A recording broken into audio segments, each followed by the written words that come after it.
Всем привет!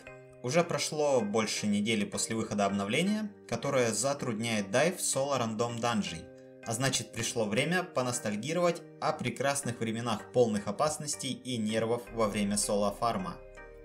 Видео записывалось за день-два до обновления, ну а перед началом прошу вас подписаться на канал, нам совсем чуть-чуть не хватает до 5000. Также напомню, что вы можете присоединиться к нашей гильдии Lost Paradise.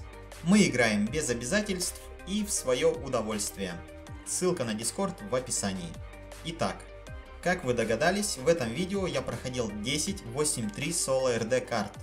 Использовал сет, состоящий из 8.1 палаша, 5.3 корня, 5.3 капюшона призрака, 6.2 мантии культиста, 6.2 демонических сапог и 4.3 плаща нежити. Расходники такие же, как и в прошлых частях с фармом Т8 карт. Только в этот раз я полностью перешел на Т8 яды. В этот раз я решил сразу отвести карты и расходники в фарм локацию. Перевозил на пантере и взял быстро когтя для передвижения по локации. По традиции без приключений добрался до нужной локации, выложил карты и расходники. И без промедлений начал прохождение первой карты.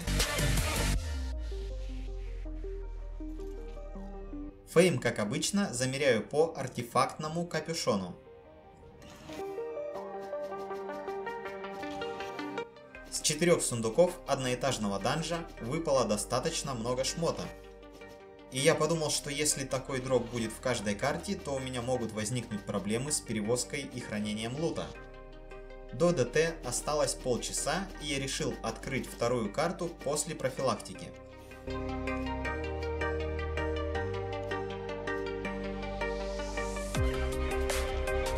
В этот день закончился 9-й сезон, и у меня игра начала довольно сильно лагать.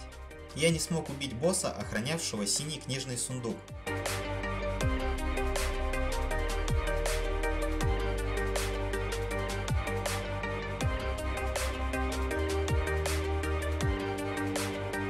Решил забрать финального, и если лагов станет поменьше, вернуться к книжному сундуку.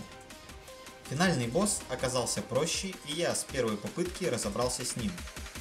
Но из-за скипнутых мобов не смог сразу открыть сундук. Сделал несколько попыток убить двух гигантов у входа. Но в 8.3 картах их и так довольно сложно убить, а когда игра лагает, практически нереально, по крайней мере в моем сете.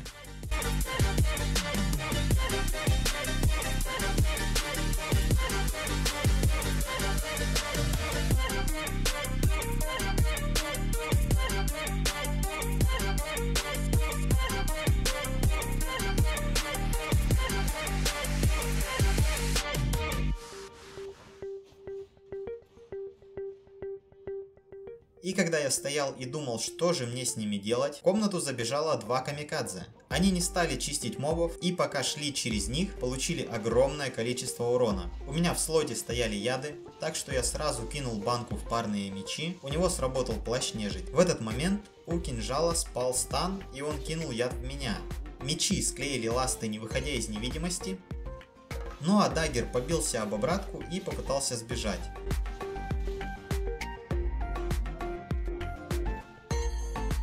Но мобы в 8.3 картах спуску не дают никому.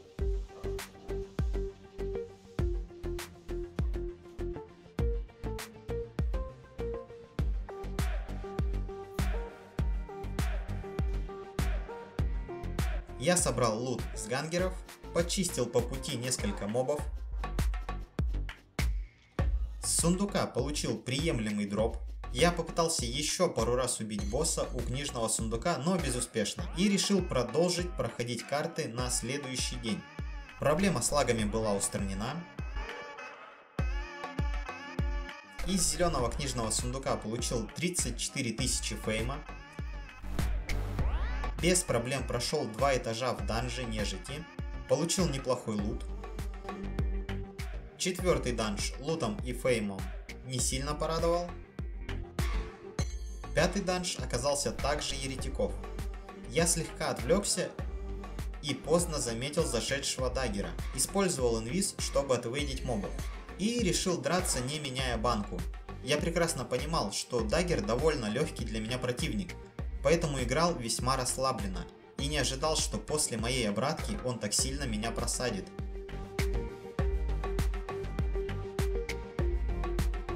Он использовал демонические сапоги. Я понимал, что не стоит давать ему время на откат куртки и ешки, поэтому тоже использовал сапоги. Догнал противника. Он успел использовать шапку. Я решил прожать мантию. К этому моменту у него откатилась ешка и куртка. Мне нужно было разорвать дистанцию, и на отходе я потерял все нарегененное здоровье. Под конец я уже нажал обратку, но она не успела проанимироваться, и кинжал своей вэшкой добил меня. Я слишком недооценил противника, поэтому сыграл опрометчиво, хотя надо было просто настакать пару зарядов и под его разрядку дать обратку, отбежать, сдать свою ешку. И победа практически в кармане. Но ничего не поделаешь, я оделся, зачаровал шмот и поехал продолжать.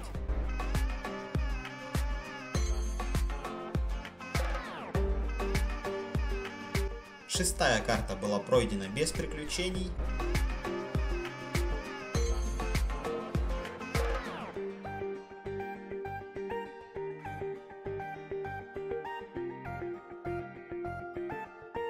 Как и седьмая.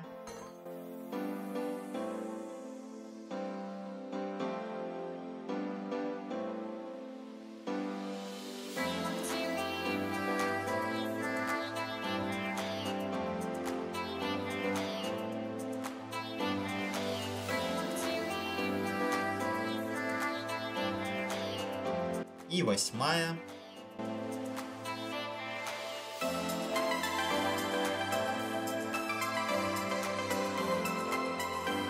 Активировал девятую.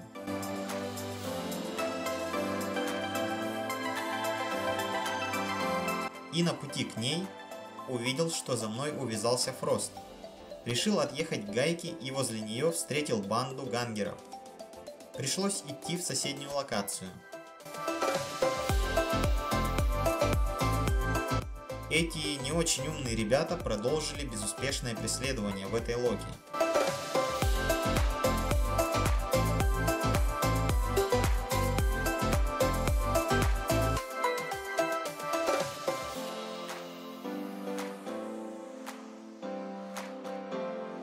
И мне пришлось провалиться дальше.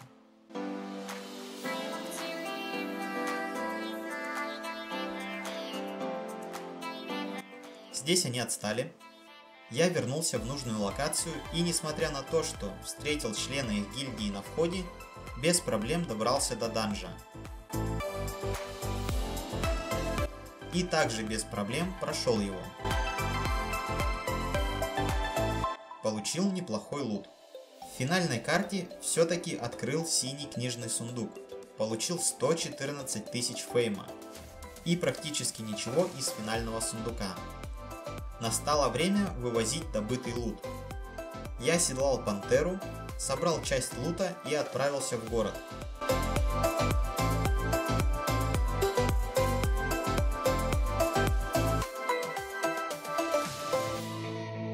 По дороге не произошло ничего интересного.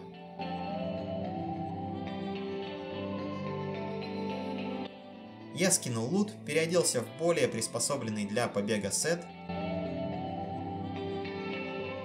Вторым рейсом вывез почти весь шмот.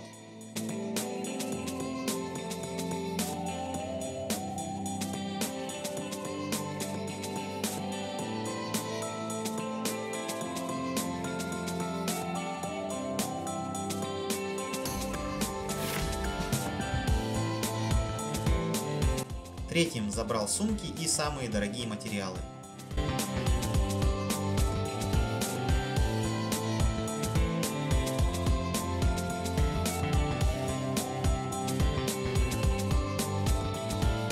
По дороге в город встретил пати гангеров, но легко объехал их.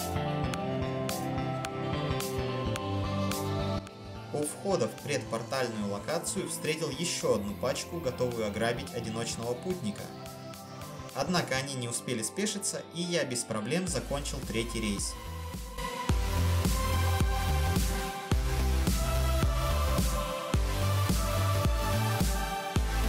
4-я поездка прошла без приключений, и я вывез практически весь лут. После ДТ и установки обновления я сделал финальный рейс и забрал оставшиеся вещи. В обновлении завезли оценщик вещей в банке и рюкзаке. Мой лут он оценил в 8,5 миллионов, но я решил по старинке, выставляя вещи на рынок, рассчитать свою прибыль. И заодно проверить, насколько корректно работает автоматическая оценка стоимости лута. Ремонт обошелся в 125 тысяч, а весь добытый лут я выставил на 8 миллионов 165 тысяч в Тетфорде. Минус ремонт получаем 8 миллионов 40 тысяч. Прибавим серебро из мешочков, а это 1 миллион 465 тысяч. Получаем 9,5 миллионов с 9 карт. Получается 1 миллион 50 тысяч серебра в среднем с одной карты. Учитывая стоимость одной карты в районе миллиона, то рассматривать прохождение 8-3 карт в качестве способа заработка не имеет смысла. Перейдем к прокачке. Я нафармил в общей сложности 3 миллиона 450 тысяч фейма. Делим на 9, получаем 380 тысяч с одной карты. Я проходил карту за 20-30 минут. В принципе, для относительно быстрого и не очень скучного кача эти карты можно использовать. Ну и я давненько не проводил розыгрышей, поэтому исправляю свой косяк. И сегодня 5 пантер ждут своих обладателей. Для участия пишем комментарий, ставим лайк, подписываемся на канал, открываем список подписок. Результаты я подведу через 3-4 дня. А на этом все. Всем спасибо за просмотр. Всем пока.